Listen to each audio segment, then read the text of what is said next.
बिस्मिल्लाहिर्रहमानिर्रहीम। जैसा कि मैंने अभी पिछले लेक्चर में ही आपको बताया है कि हम जो 3 इक्वेशंस कर रहे हैं उनमें ग्राफ सेम है, लिहाजा मैं ग्राफ को फिर से एक्सप्लेन नहीं कर रहा। अब इस ग्राफ की अगर हम बात करते हैं, हमने सेकंड इक्वेशन ड्रॉ करनी है, सेकंड इक्वेशन ऑफ मोशन, और इसी में ही हम थर्ड इक्वेशन ऑफ मोशन भी स्टडी कर लेंगे।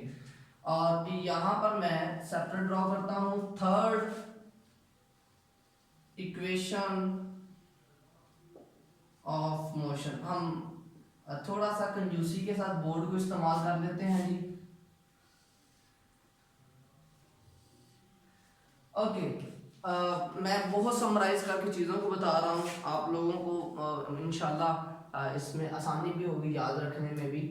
सेकंड इक्वेशन ऑफ मोशन के लिए हमने करना ये है, हमने डिस्टेंस ट्रेवल्ड की बात करनी है। तो डिस्टेंस ट्रेवल जो होगा वो बेसिकली आपके पास एरिया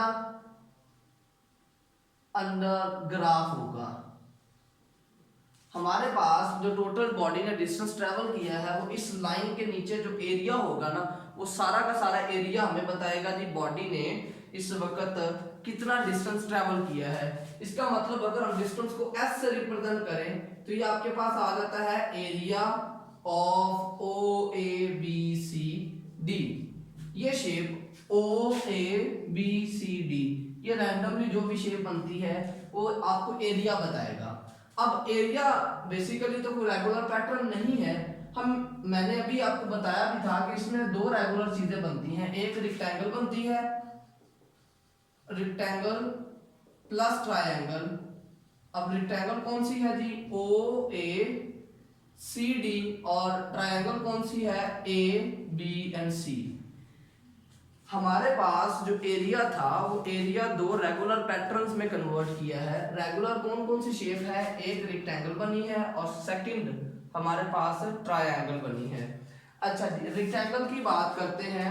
रेक्टेंगल का एरिया कैसे निकलता है, लेंथ इनटू विड्थ। और अगर ट्रायंगल की बात करते हैं तो उसके एरिया कैसे निकलता है, 1/2 बेस इनटू हाइट।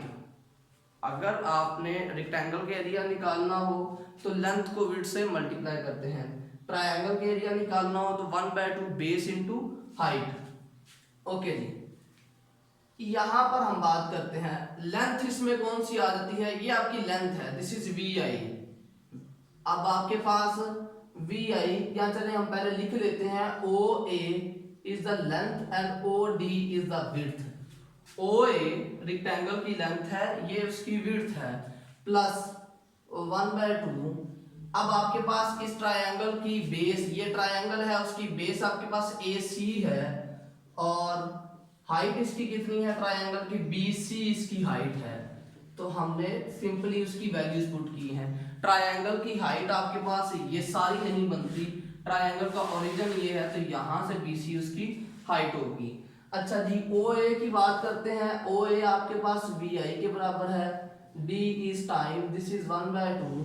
ए सी आपके पास कितना है,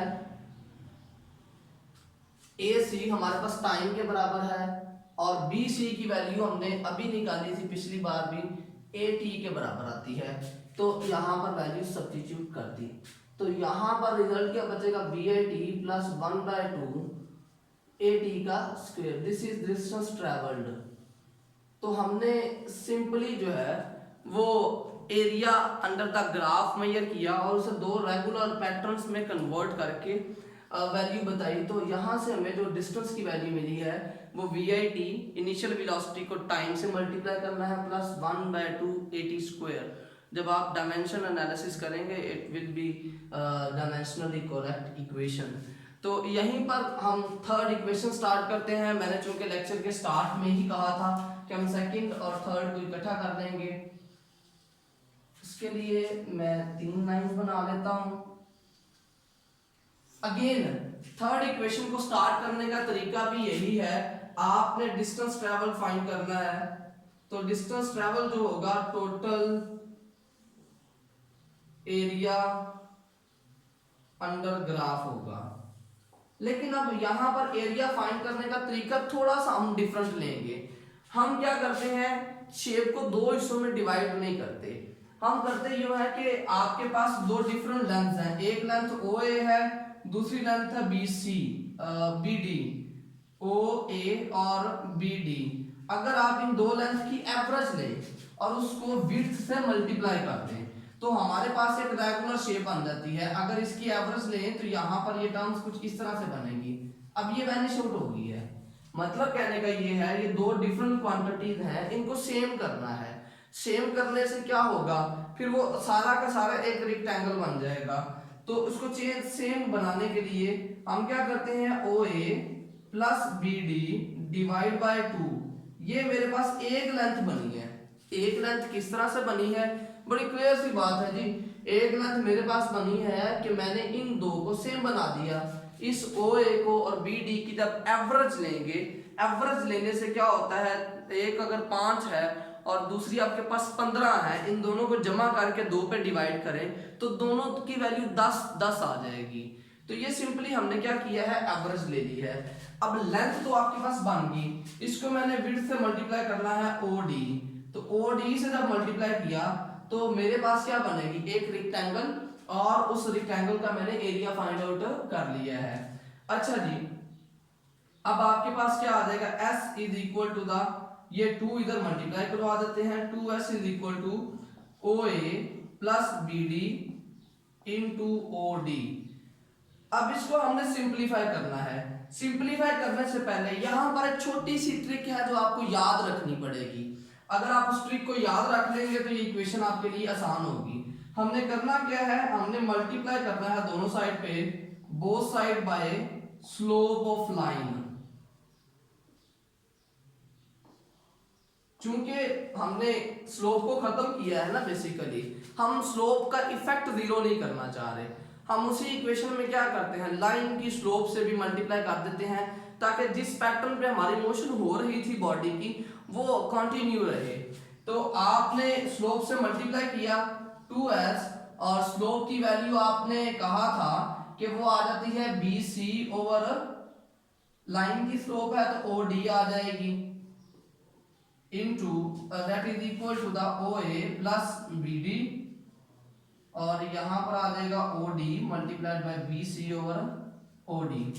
हमें पता है कि स्लोप ऑफ द लाइन जो होती है वो एक्सेलरेशन की वैल्यू बताती है। यहां पर तो एक्सेलरेशन लिख दिया मैंने सिंपली, यहां से OD से कैंसिल आउट हो जाएगा।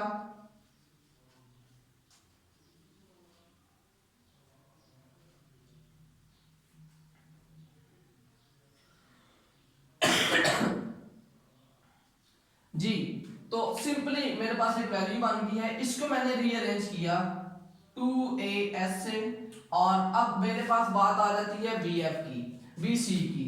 इनकी वैल्यूज पुट कर देते हैं। OA की वैल्यू आपके पास आ जाती है BI, BD की वैल्यू आ जाती है BF, और BC की वैल्यू यहाँ लिखी हुई पड़ी है, और वो किसके बराबर है, BF माइनस BI।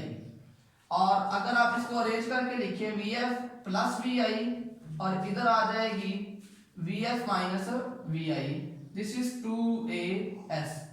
अब आपको पता है कि दो टर्म दे देती हैं, एक में प्लस है एक में माइनस है। आप इसे लिख सकते हैं फर्स्ट टर्म का स्क्वायर माइनस सेकेंड टर्म का square. The formula is A plus B into A minus B that is equal to the A square minus B square. तो यहाँ पर ही आपके पास थर्ड इक्वेशन ऑफ मोशन जो है वो ड्राइव हो जाती है। इसको भी अगर आप डायमेंशनली तौर पर चेक करेंगे यू विल सी कि ये भी आपके पास डायमेंशनली तौर पे करेक्ट है। अपना बहुत ज़्यादा ख्याल रखिएगा, लेक्चर को सुनते रहिएगा। अल्लाह हाफिज़।